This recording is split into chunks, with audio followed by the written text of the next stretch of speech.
Shalom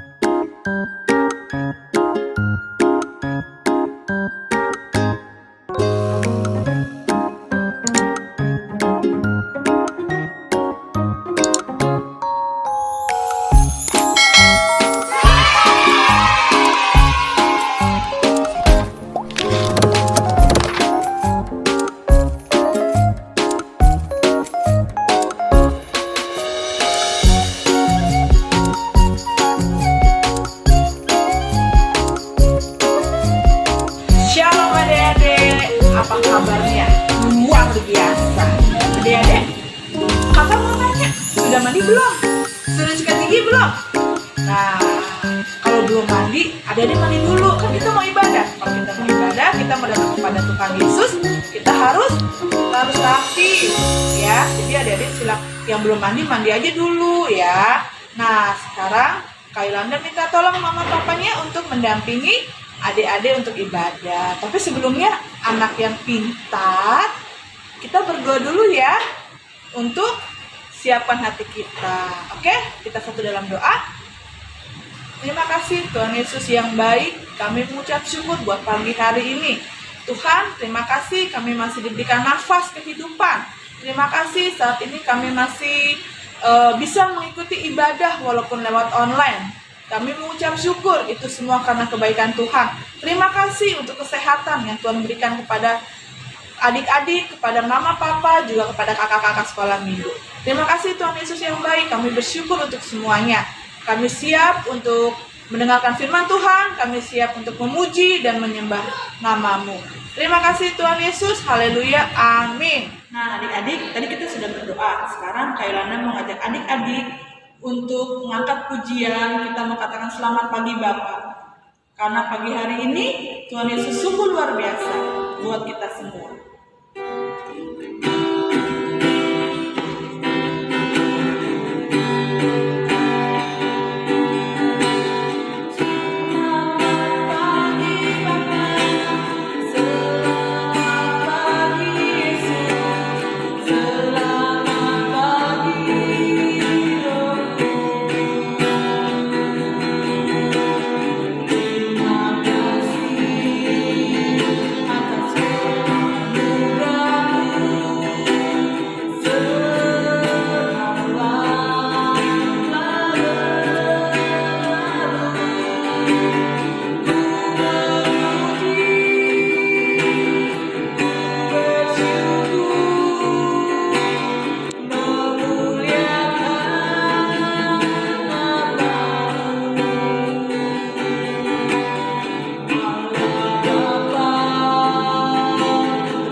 Lebih tinggi kasih Yesus. Mari adik-adik, kakak Yolanda undang bangkit berdiri. Kita mau nyanyikan lagi setinggi-tingginya lagi.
sudah memuji Tuhan. Saatnya sekarang Kak Yolanda mengajak adik-adik untuk memberikan persembahan. Tapi sebelumnya kita berdoa dulu. Anak yang pintar, kita lipat tangan kita. Mari kita tutup mata kita berdoa. Tuhan Yesus, terima kasih untuk persembahan yang boleh kami berikan kepada Tuhan. Kiranya Engkau memberkati persembahan kami. Berkati setiap pekerjaan ataupun usaha mama dan papa. Biarlah Tuhan yang menyertai dan Tuhan yang memberkati. Terima kasih Tuhan Yesus, haleluya, amin. Mari adik-adik, sambil persembahan disiapkan, Yolanda mengajak adik-adik kita angkat pujian Kasih Yesus.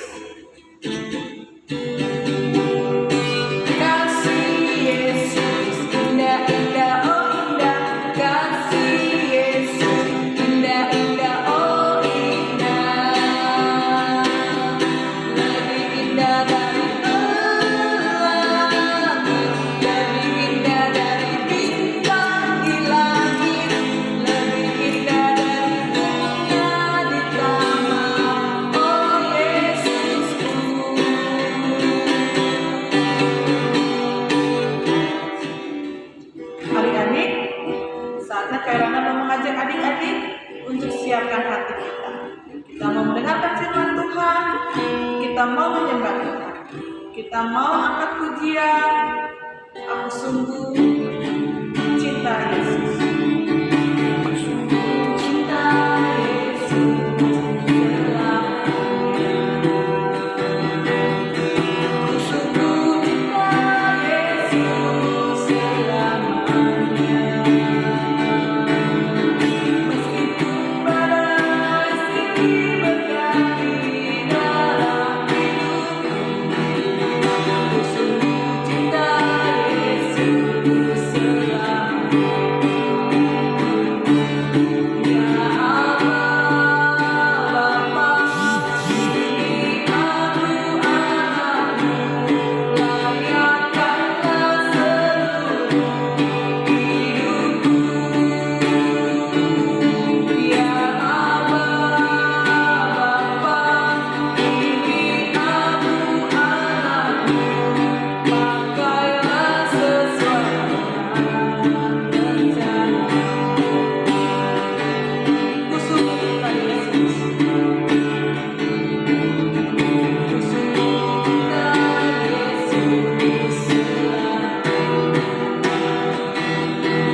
Mari adik-adik, kita berdoa bersama-sama ya.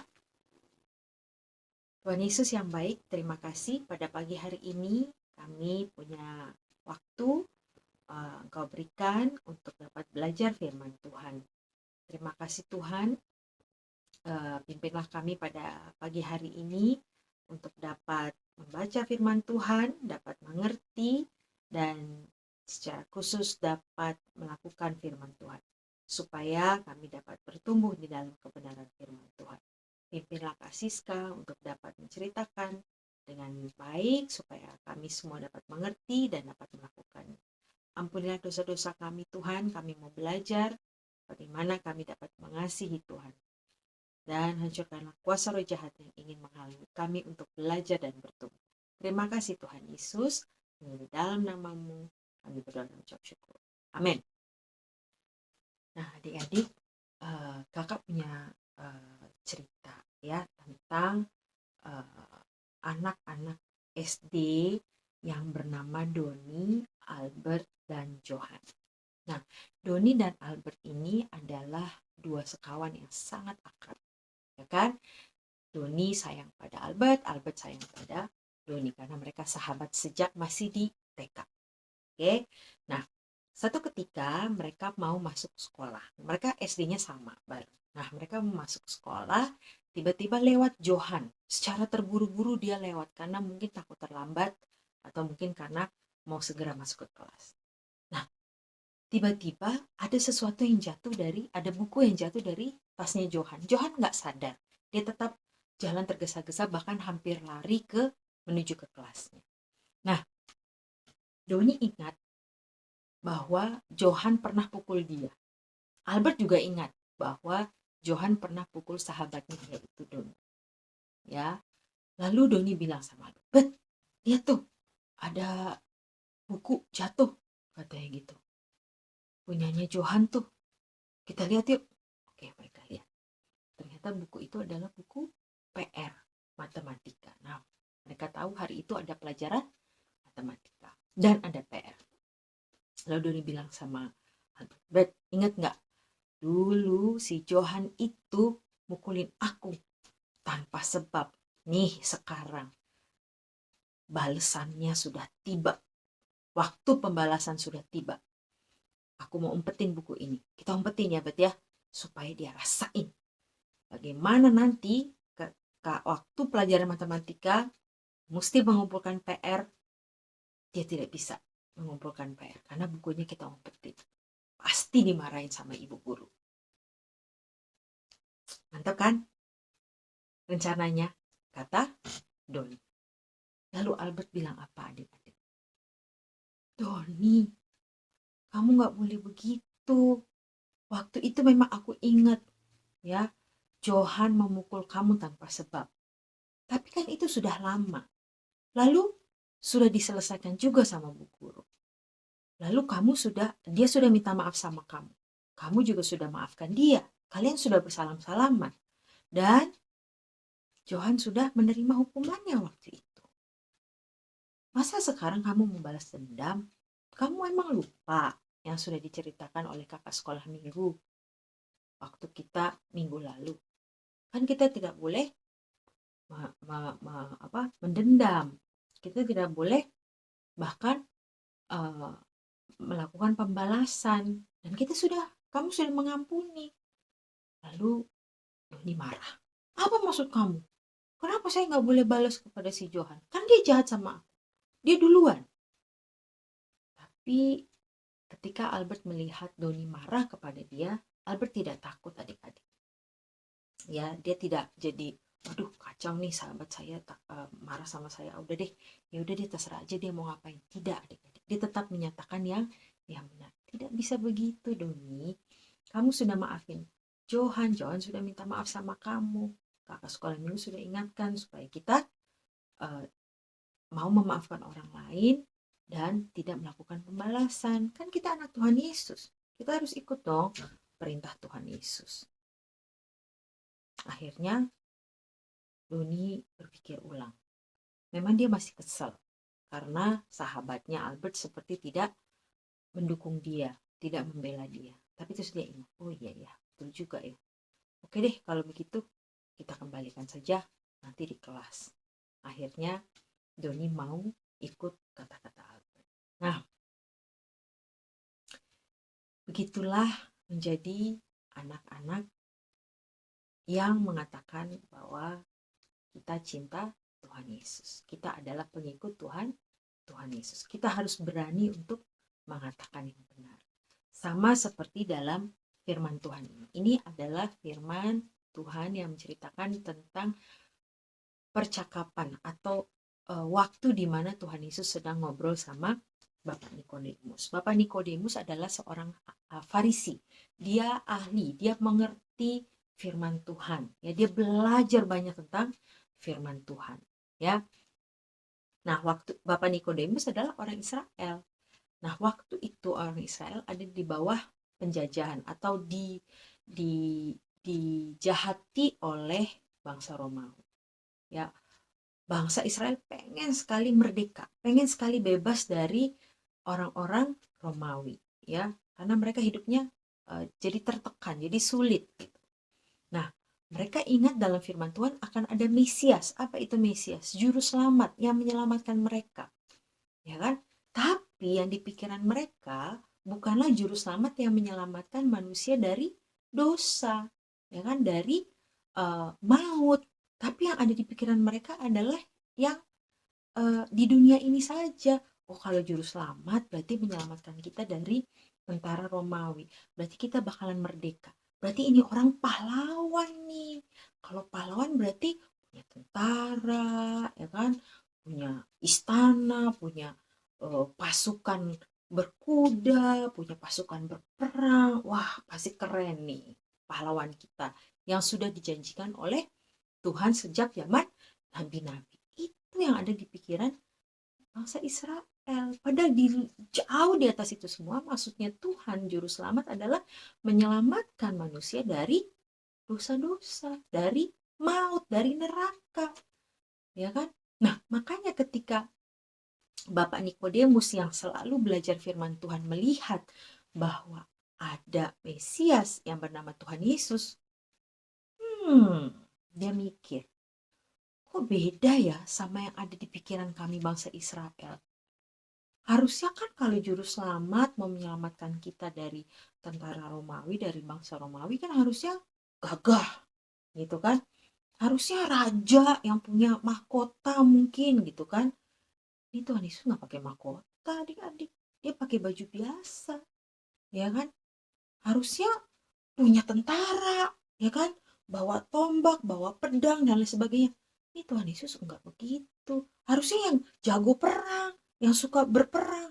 Tuhan Yesus enggak, malah nyuruhnya apa? Kasihilah musuhmu, ya kan? Oh, kalau ditampar pipi kiri, berilah pipi kananmu, ya kan? Selalu disuruhnya mengasihi, selalu disuruhnya mengampuni orang lain, memaafkan orang lain. Kok beda ya sama seorang pahlawan gitu? Apa benar ini si Tuhan Yesus ini Mesias? Apa benar dia ini juru selamat bangsa Israel? Itu yang ada di pikiran Bapak Nikodemus. Harusnya kan kalau seorang juru selamat dia pahlawan. Pahlawan berarti punya pasukan, ya kan? Pasukannya gagah-gagah. Lah ini 12 murid Tuhan Yesus, ya kan? Mereka juga nelayan. Gimana mau bantuin Tuhan Yesus untuk melawan bangsa Romawi? Makin bingung lah Bapak Nikodemus ini adik-adik. Yakin gak ya dia yang jadi juru selamat? Gitu yang ada di pikiran dia. Makanya dia mengajak Tuhan Yesus untuk ngobrol. Ya kan? Nah, apa yang ingin didengar oleh Bapak Nikodemus? Apa yang ingin didengar oleh bangsa Israel adalah bahwa juru selamat itu akan mengalahkan bangsa Romawi, ya kan? Memberi kemerdekaan kepada bangsa Israel. Itu yang ingin didengar mereka. Tapi Tuhan Yesus bilang apa? Dia tidak melakukan itu adik-adik. Dia menyatakan kebenaran, walaupun gak enak di telinganya Bapak Nikodemus atau di telinganya orang Israel. Ya, tidak enak didengar. Tapi Tuhan Yesus harus menyatakan kebenaran. Apa itu kebenaran? Bahwa Tuhan Yesus datang ke dunia ini bukan untuk menghakimi dunia, bukan untuk berperang gitu ya, melawan bangsa Romawi, bukan untuk menjadi raja yang seperti raja-raja di dunia ini. Tidak, Tuhan Yesus menyatakan bahwa ia datang ke dunia untuk menyelamatkan manusia dari dosa-dosa. Makanya disebutkan di ayat 16, karena begitu besar kasih Allah akan dunia ini, sehingga ia telah mengaruniakan anaknya yang tunggal, supaya setiap orang yang percaya kepadanya tidak binasa, melainkan beroleh hidup yang kekal. Tuhan Yesus bilang memang ini gak enak didengar telinga kalian, tapi inilah kebenaran. Bahwa Tuhan Yesus datang bukan untuk berperang melawan bangsa Romawi, tapi Tuhan Yesus datang ke dunia untuk menyelamatkan manusia. Ya kan? Menyelamatkan dari dosa-dosa, mengampuni manusia dari dosa-dosa, untuk mati di atas kayu salib. Itulah kebenaran. Tidak enak didengar oleh Bapak Nikodemus, tidak enak didengar oleh bangsa Israel, tapi itu yang menjadi suatu kebenaran, itu yang benar. Makanya Tuhan Yesus menyatakan itu. Tuhan Yesus tidak bilang, ya saya akan jadi raja kalian, ya saya akan berperang melawan bangsa Yahudi, bangsa Romawi, ya nanti kalian merdeka. Tidak, Tuhan Yesus tidak mau mengatakan yang tidak benar. Tuhan Yesus mengatakan yang benar, ya kan? Nah, itulah makanya kita sebagai anak-anak Tuhan Yesus harus berani menyatakan yang benar. Harus berani mengatakan enggak, itu enggak benar. Ini yang benar, tapi mengatakannya dengan kasih. Seperti Tuhan Yesus mengatakan yang benar kepada Bapak Nikodemus dengan kasih. Dia menyadarkan Bapak Nikodemus, ya kan? Nah, adik-adik sudah belajar firman Tuhan tentang mengatakan atau melakukan yang benar. Kenapa? Karena kita adalah anak-anak Tuhan Yesus dan kita adalah murid dari Tuhan Yesus, ya. Nah, mari kita melakukan firman Tuhan dan menjadi saksi atas kasih Tuhan lewat perkataan kita, lewat perbuatan kita yang benar, ya.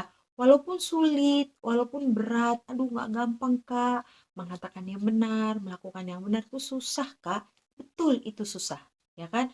Bahkan bisa aja hal itu membawa orang jadi gak suka sama kita, teman dekat kita jadi jauhin kita, bisa aja, ya kan. Tapi kita tetap harus lakukan itu adik-adik, kita tetap harus katakan yang benar, kita tetap harus lakukan yang benar. Kenapa? Karena itulah contoh yang Tuhan Yesus sudah berikan kepada kita dan harus kita ikuti. Mati di kayu salib enak nggak? Nggak enak adik-adik, ya kan? Sakit, sangat sulit untuk melakukannya, ya kan?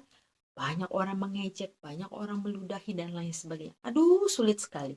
Tapi itu adalah hal yang benar yang harus Tuhan Yesus lakukan dan ia taat melakukannya sampai selesai. Ya kan? Kenapa? Karena Tuhan Yesus cinta kita semua, cinta kakak, cinta adik-adik. Dan Tuhan Yesus mau menyelamatkan adik-adik dan kakak, bahkan mau menyelamatkan seluruh dunia. Nah, Tuhan Yesus makanya taat untuk melakukan yang benar. Nah, adik-adik, siapa yang mau taat melakukan dan mengatakan yang benar seperti Tuhan Yesus? Ya, kakak yakin semua kalian yang ada di rumah pasti mau taat untuk melakukan seperti Tuhan Yesus, mengatakan yang benar dan melakukan yang benar, ya. Selain karena itu adalah perintah dari Tuhan Yesus, ya, itu juga adalah hal yang disukai oleh Tuhan Yesus. Pastinya kita sebagai anak-anak Tuhan mau melakukan apa yang disukai oleh Tuhan, bukan? Kita mau menyenangkan hati Tuhan, bukan?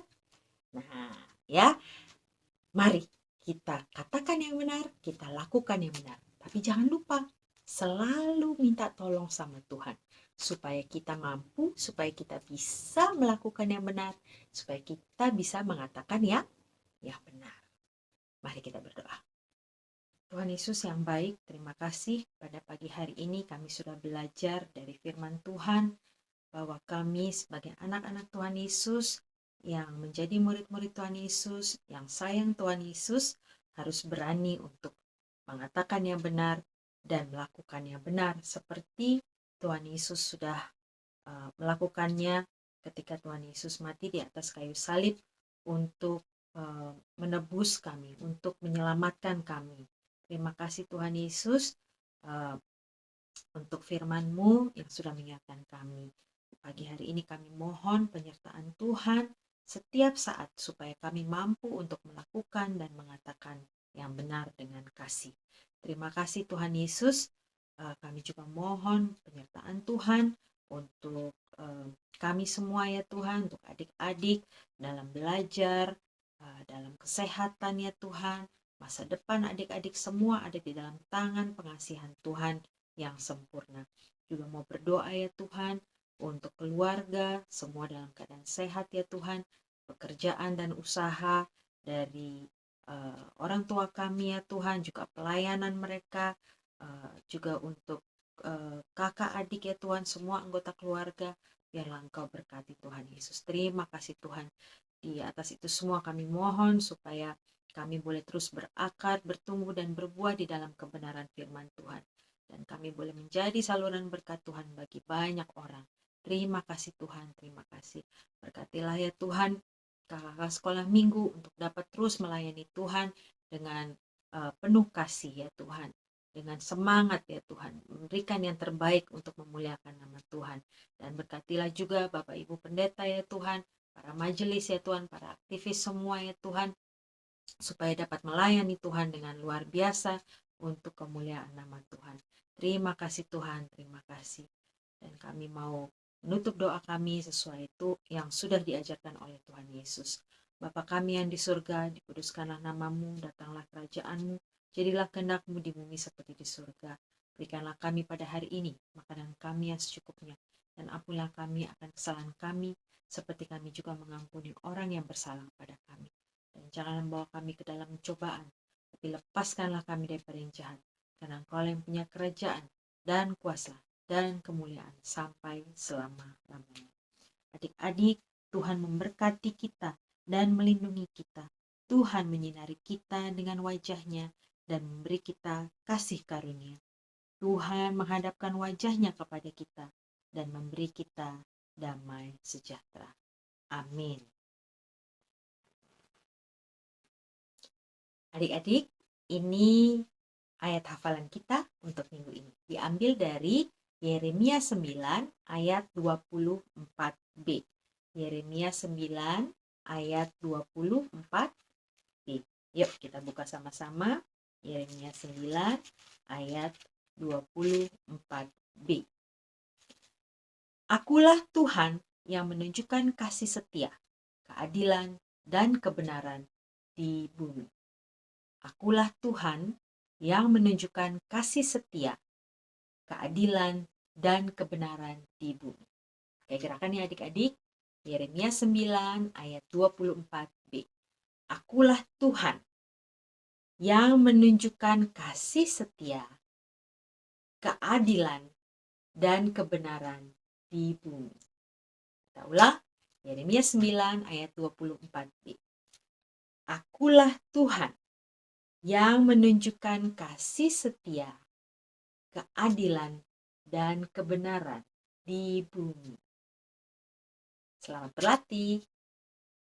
Selamat hari Minggu adik-adik. Tuhan Yesus berkati. Shalom.